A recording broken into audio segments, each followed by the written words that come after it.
18 years ago today that it was WrestleMania 19, and that's a pretty significant WrestleMania. It had, a blockbuster card. It did quite badly on pay-per-view, which was unexpected. WrestleMania 19 gets thrown around. Some people, Dean on our staff, thinks that it's better than WrestleMania 17. It's up there for people as one of the best WrestleManias ever. Where does WrestleMania 19 rank for you, and what do you think of the show? I mean, I thought it was a really thrilling show on the night. I mean, so many quality matches. The Lesnar Angle match.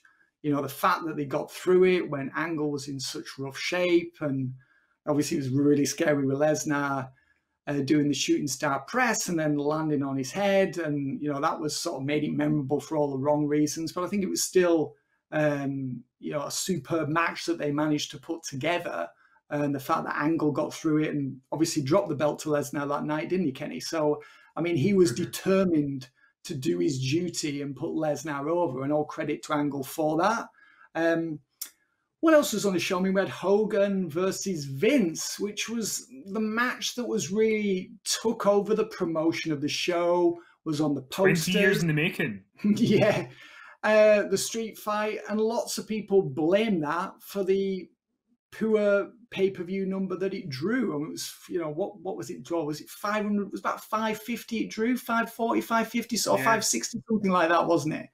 So, I mean, since WrestleMania the previous year had done over 800,000, I think, Vince was expecting a similar number to that. So I think they were quite shocked that it drew in the 500s rather than in the high sevens or 800,000 type number.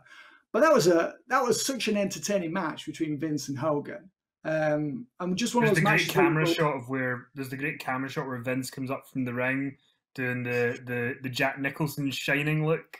Here's Vince. He reminded me of the hooded claw from the Perils of Penelope Pit Stop. I realise that's a bit of a dated reference, but it was very much like a cartoon expression, wasn't it? And I always remember that match for Hogan's comeback and the timing on it.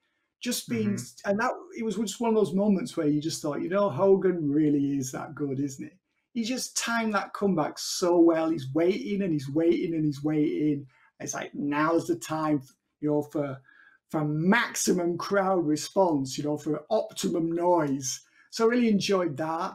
But I mean, the old show, Kenny, was just a quality show. I mean, apart from Booker versus Triple H. We see the photo there of Michaels and Jericho. That was a great match. That was Michaels' first WrestleMania back after his injury. So Austin's final match. The one person, Finn, who has stuck to the retirement stipulation. Very few people have. Obviously, Austin did. But yeah, I mean, I think that was probably Jericho's best ever WrestleMania match. Certainly in a one-on-one scenario. I know it was probably multi-man matches that were better than that. But in terms of a one-on-one match, I can't think of a better match Jericho had at WrestleMania. Can you think of a better match he had at Mania? No, I think that's probably the best one.